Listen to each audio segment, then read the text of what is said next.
Se tem live, tem eu resolvendo BO aqui nesse Instagram. E se tem live, vocês sabem que eu estou me arrumando para sair. E vamos falar sobre shime? Rápido, minhas lives sempre são rapidinhas. Mas é porque eu sabia que ia se criar um rebuliço no momento em que eu começasse a colocar na mesa essa questão do shime, né? Do rush. E eu resolvi fazer a live justamente para deixar claro algumas questões, porque quando dá BO, assim, quando dá furdunço, por conta de algum post meu, eu gosto de ser didática e bem clara na explicação. Às vezes, já falei isso diversas vezes aqui, o Instagram, ele viraliza muito conteúdo curto. E conteúdo curto, gente, a gente não consegue se aprofundar nas coisas, né? Então, vou fazer uma live aqui rapidinho enquanto me arrumo, porque eu tenho eco dessa baby aqui pra fazer. E já esclarecendo algumas coisas. Bom, mas Mary, existem técnicas mais fáceis de fazer o shime em vez de ser ajoelhado, em pé, alternando os joelhos e todas essas coisas que a gente que já dança há algum tempo sabe, já ouviu, aprendeu. Eu também aprendi assim. Eu sei, eu não aprendi direto fazer shime ajoelhada. Isso veio depois de 15 anos de dança.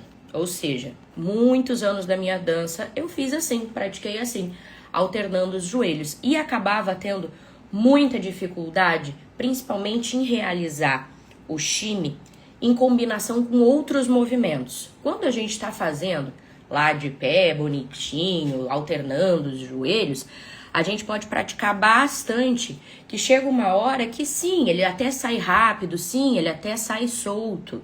Mas aí quando a gente vai colocar esse shime, essa vibração, esse rush, que é o nome correto de se falar, e depois eu explico o porquê, em combinação com outros movimentos, aí, como diz meu filho, vira cacaca.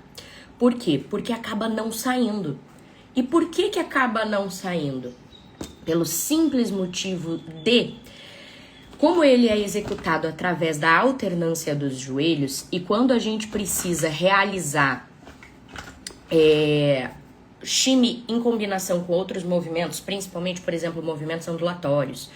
Eu quero fazer shime com 8 maia, sabe?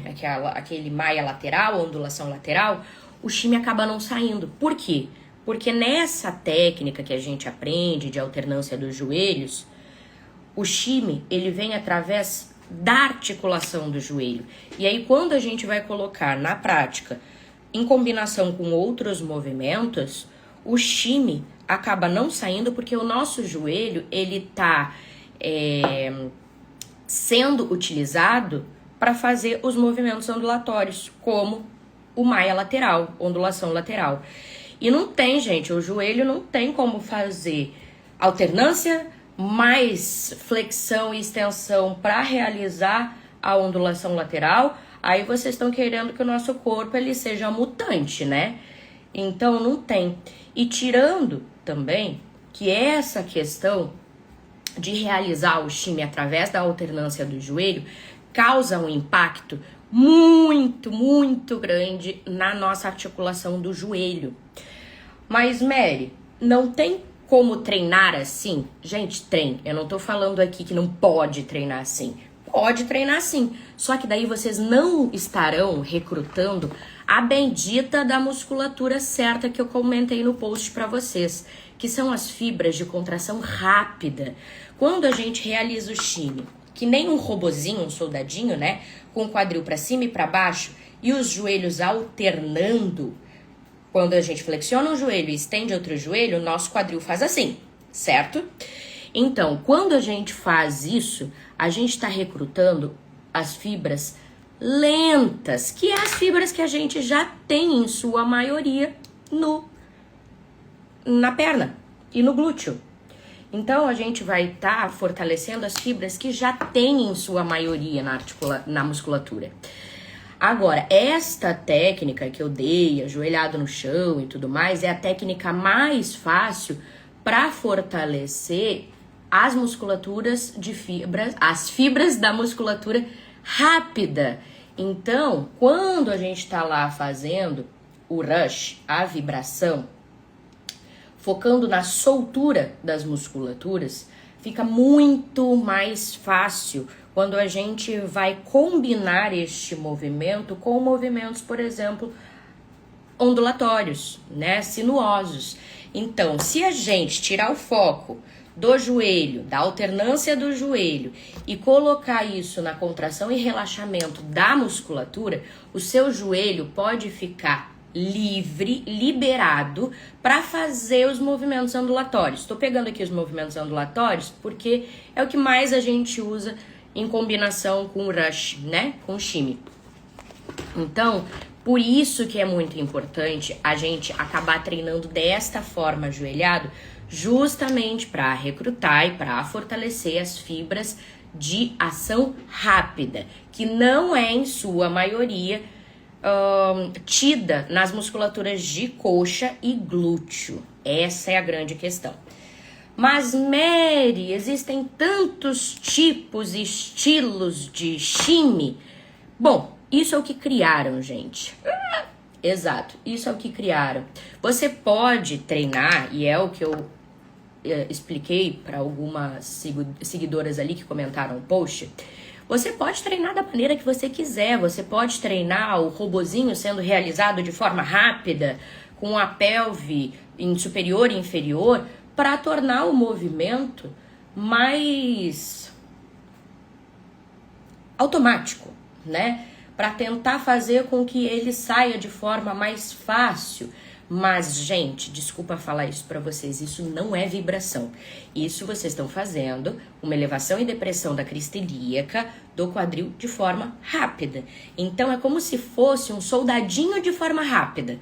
Não é vibração. Rush, agora a gente vai falar em uma questão cultural, regional, lá deles, da onde vem, né, toda essa explicação. Tudo isso que eu tô falando aqui pra vocês, toda essa técnica que eu mostrei aqui pra vocês, de ajoelhado no chão, realizando a contração, vibração dessas musculaturas, não é invenção minha. Quem dera se fosse, mas não é invenção minha. Isso eu aprendi no COD, Camellia Oriental Dance, que é a técnica, o método da Camellia. A Camellia é uma super bailarina, professora, diretora artística, formada no mundo árabe. Então, é ela quem acabou trazendo essa técnica para cá. Porém, isso é uma técnica oriental. Vários outros bailarinos, como Randa, por exemplo, executam assim. Por quê? Porque essa é a técnica que eles aprendem lá fora. E não sou eu que criei isso, são eles. Eu só estou explicando por que fisiologicamente, biomecanicamente, é feito dessa maneira. Então, vamos pegar a palavra rush. Rush é como se fala essa palavra que ocidentalmente a gente chama de shimmy. Rush significa vibração. E a gente pode ter rush em diversos lugares no nosso corpo. Rush se diz a respeito principalmente do som. Então, no mundo árabe, tudo vem a partir do som. Por isso que é muito importante, eu vou fazer shimmy nessa parte, eu vou fazer shimmy no estilo tal, shimmy da maneira tal. Na verdade, você vai ler a música.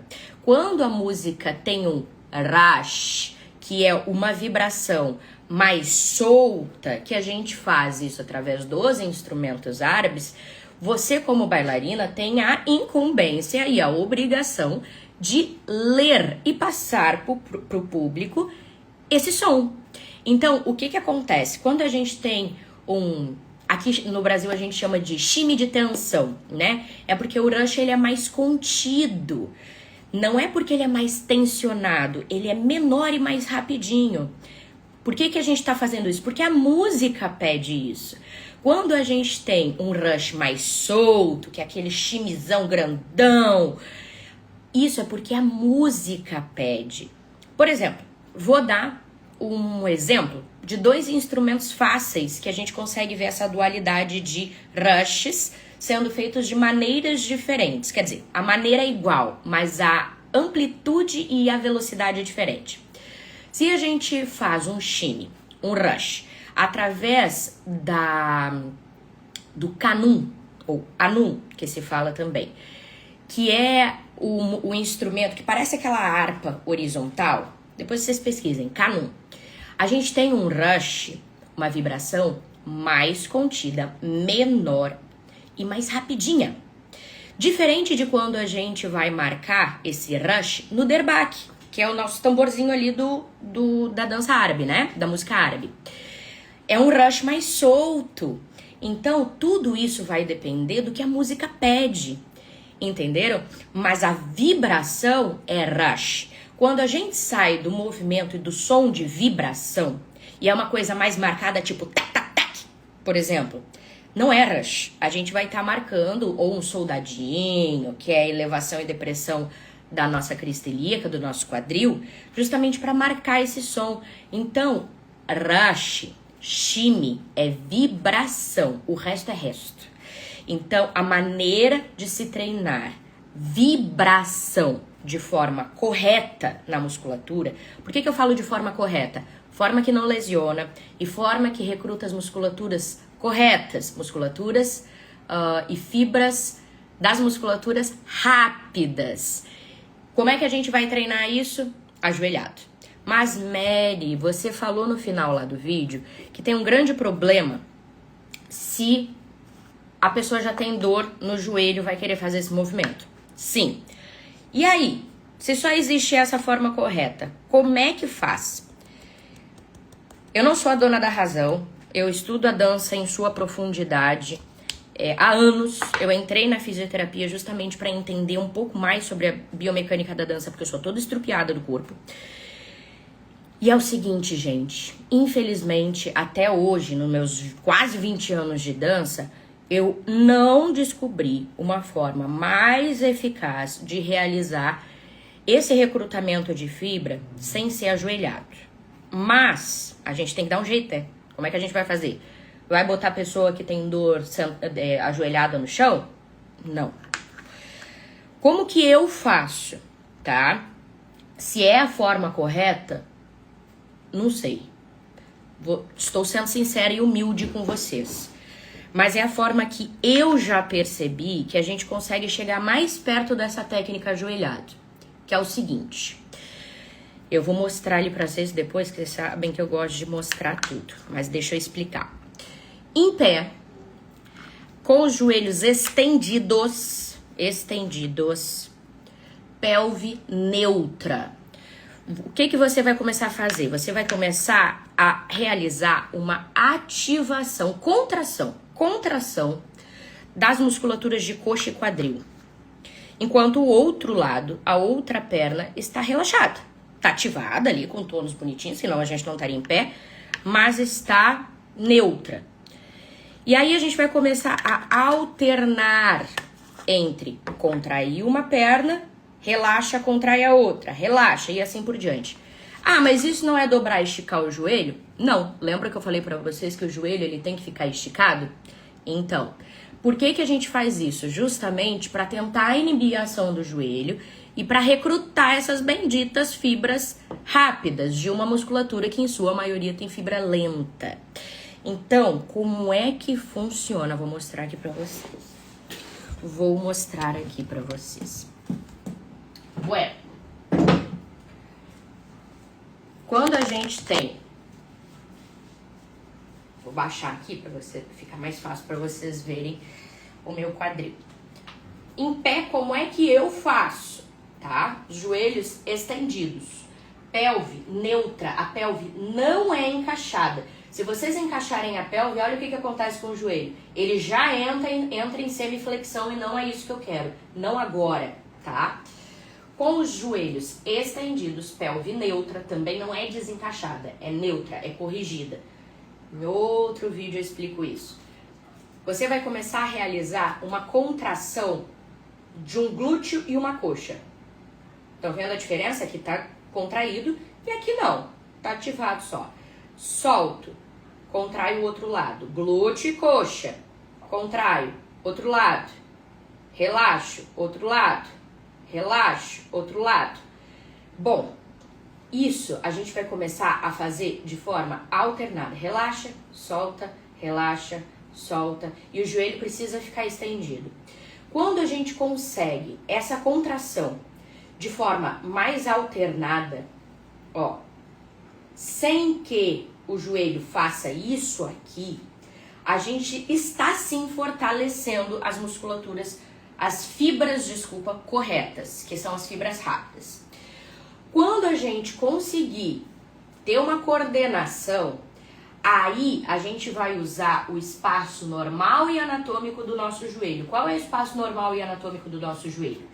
Os pés, eles primeiramente precisam ficar na posição correta da sua anatomia. Isso também é outra coisa que eu explico em outro vídeo, porque senão vai pegar meu tempo e ter que sair.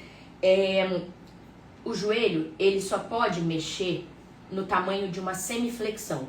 Eu posso mexer o meu joelho sem que o meu quadril se mexa, estão vendo? Ó, joelho flexiona e estende. Flexiona e estende, mas o meu quadril não mexe, ele tá na neutra. Esse é o espaço normal e anatômico do meu joelho que eu vou utilizar para fazer o rush. Em pé, aí sim eu faço meu rush. Claro, mas Mary, teu joelho tá mexendo. Gente, é biomecanicamente, fisiologicamente não tem como não mexer quando eu fico em pé. Só que a grande questão aqui é que eu não estou fazendo elevação e depressão da minha crista ilíaca, que nem um robozinho que a gente aprende. Este movimento aqui não é rush. Isso aqui é uma elevação e depressão da crista ilíaca rápida. Ponto. Agora, o rush, como muitas pessoas falam, esse é o rush de tensão, time de tensão, né? Não gosto de usar essa nomenclatura porque quanto mais relaxado a sua musculatura tiver, mais o seu time rush vai ficar solto. Então eu posso jogar isso, alterar esse movimento para mais contido quando a música pede ou maior quando a música pede. Mas a minha crista ilíaca nunca vai estar sendo realizada de forma subir, descer, subir, descer, subir, descer. Essa é a maneira que eu achei de fortalecer essas fibras de forma correta em pé. Só que eu acho muito mais difícil. Por que eu acho mais difícil? Porque o joelho, ele é um safado. E ele acaba querendo sempre participar do movimento. Então, quando tu vê, a gente já tá utilizando o joelho e compensando esse movimento em cima da patela. A patela é a rótula, sabe? Esse osso redondinho que a gente tem ali no joelho. Quando a gente encaixa o quadril e faz essa movimentação de crista ilíaca subindo e descendo, a gente joga o nosso peso corporal para cima da patela. E aí, meu amor, o tendão patelar e o tendão do quadríceps, ele acaba tendo que suportar um peso muito grande e ao mesmo tempo que ele tem que suportar esse peso grande, ele tem que realizar ainda essa flexão e extensão de joelho. Então, é por isso que é muito importante a gente treinar de maneira certa. E não sou eu aqui que vou falar que vocês não podem treinar de outra maneira. Vocês podem, mas eu quero deixar muito claro que treinando de outra maneira, vocês não estarão recrutando as fibras corretas. Mas Mary, eu quero treinar dessa forma porque eu quero que o meu movimento de crista ilíaca, quadril, cima e baixo seja rápido e solto. Tudo bem, treina, não tem problema. Mas saiba que você está fortalecendo as fibras lentas. Tem que sair, tem que fazer a eco da gestação aqui, mas a live vai ficar salva. Eu fico sempre à disposição para sanar qualquer tipo de dúvida de vocês. E treinem. E depois me digam se deu certo. Beijo!